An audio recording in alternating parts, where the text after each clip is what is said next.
Hey guys, it's Sarah from Misadventure Pants, and I am here today to show you how to read the avalanche forecast. When I first moved to Colorado and I wanted to go snowshoeing, people would always say, well, have you read the avalanche forecast? And I would go and look and my head would explode. It's just not as straightforward as I'm sure we all wish it was. But I'm going to walk you through the basics today. One thing I really want to emphasize to you, and if you get nothing else out of this video, is that it's so important to have avalanche education if you're going to be in the backcountry. Take your ARI course. Don't rely on videos on YouTube to keep you safe. There's nothing like being out there with an expert who can point things out to you and show you things in the field. That's what's going to really increase your judgment about these things, not so much watching me in my video, but I will show you the basics. So come along with me. I'm going to share my screen with you. Hopefully there's nothing indecent on here. Okay, do you guys see it? All right, and I'm going to bring you on over to, let's talk first about where you can find the forecast for your area. There are different avalanche centers, forecasting centers all over the country. This website, avalanche.org, has a handy map. Say I want to know what's going on in this part of Washington. I just click on it. I just click on it and it can send me straight to the forecast for that area. I just click on that button and off I'll go. There's also a website called Avalanche Canada that uses, I think, the same rating systems as the US. Europe has a different rating system, and I think New Zealand, but they also have very useful websites for checking the forecast. I'm in Colorado, and unfortunately, I don't know everything, so let's just do Colorado's for this demo. Your features may be slightly different, but should be able to get pretty much the same info. So here is Colorado's Avalanche Information Center site. And before we actually look at some real forecasts, oh, you can see it's been snowing like crazy in Colorado, by the way. This is like the perfect day to do this. We even have one down here that is super high danger. So we'll definitely take a look at that. But first, let me show you two more things. First is the Avalanche Danger Rating Scale.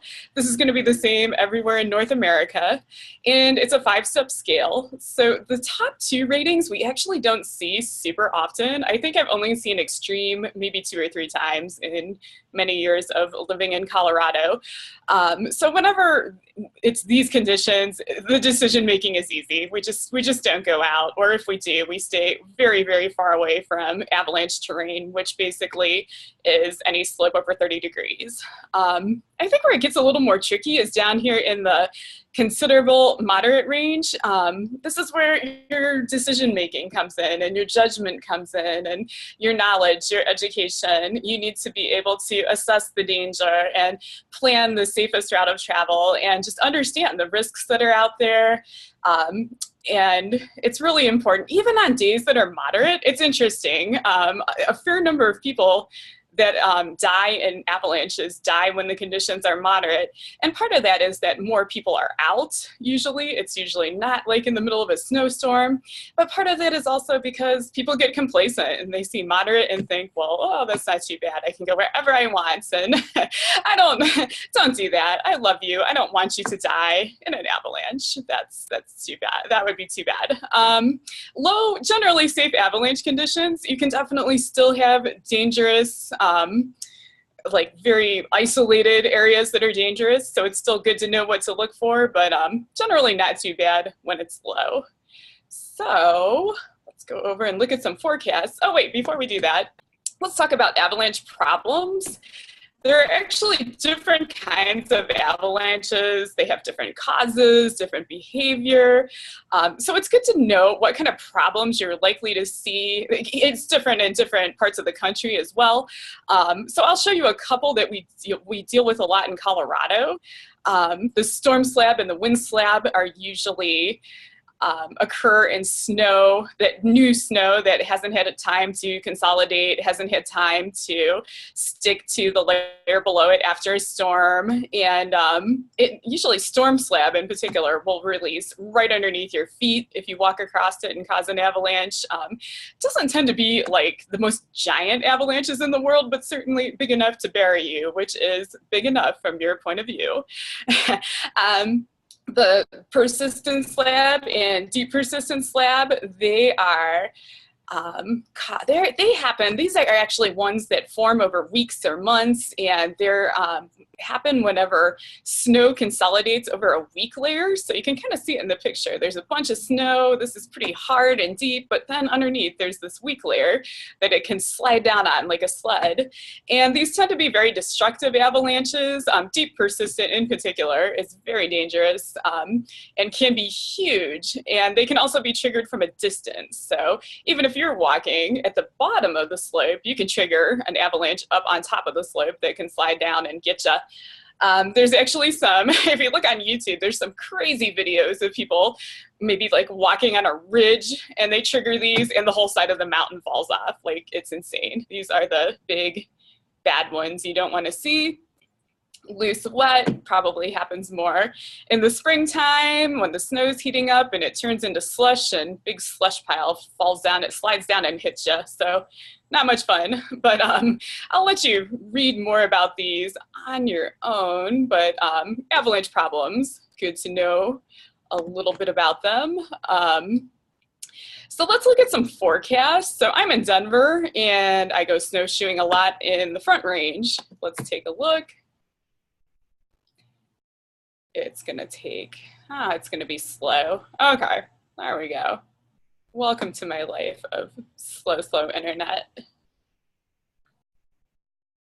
Okay, so you can see moderate danger today, moderate danger tomorrow. We didn't get the worst part of that storm that's hit Colorado. So and it's true above tree line, near tree line, and below tree line in both cases. We have a very nice summary. These are great to read before. I really encourage you to come on these sites and read and learn as much as you can. They're super awesome and educational. Reading the summary is really helpful. So I love that the very first sentence is, you can trigger unsurvivable, deep, persistent slab avalanches that break into weak layers near the ground today. Awesome.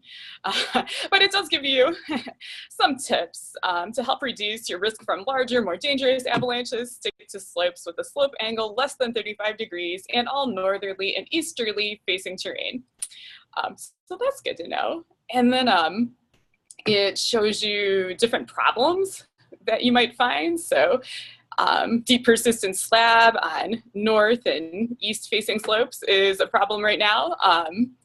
It's not super likely to happen, but if it does, it could be very large. And one awesome thing about this site is you can look at pictures. So I love this picture. You can see some of these. These are actually not super huge for deep persistent avalanches, but you can kind of get an idea, see how even from a distance, this crown of the avalanches, it looks like it could be like 6 feet, 10 feet deep, and all that broke and slid down. That's pretty dangerous if you're a skier coming down, which it looks like there was one, but it looks like it was before this avalanche because the tracks come off the screen. So lucky skier. And then a wind slab.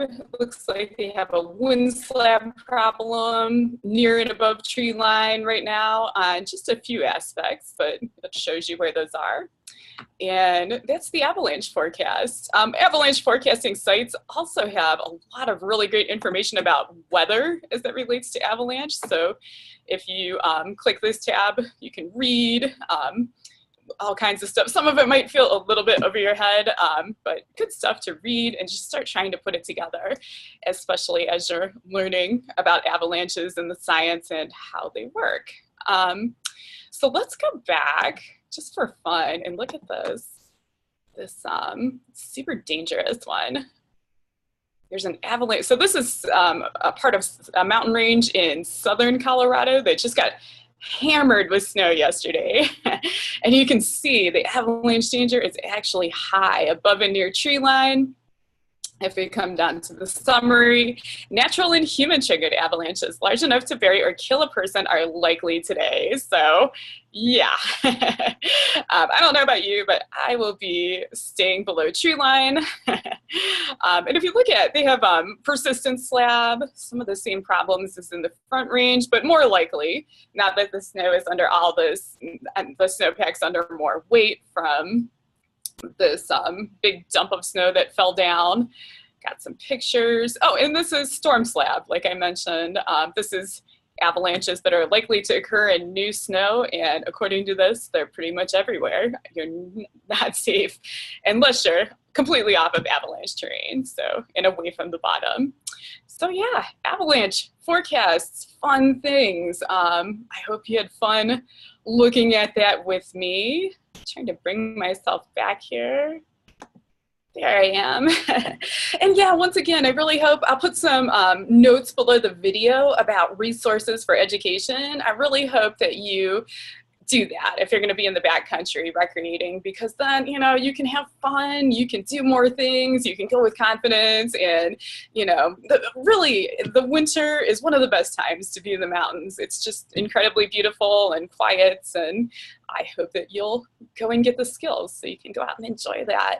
Okay, thank you so much for hanging out with me. I'll see you here again soon, and have a good day. Take care.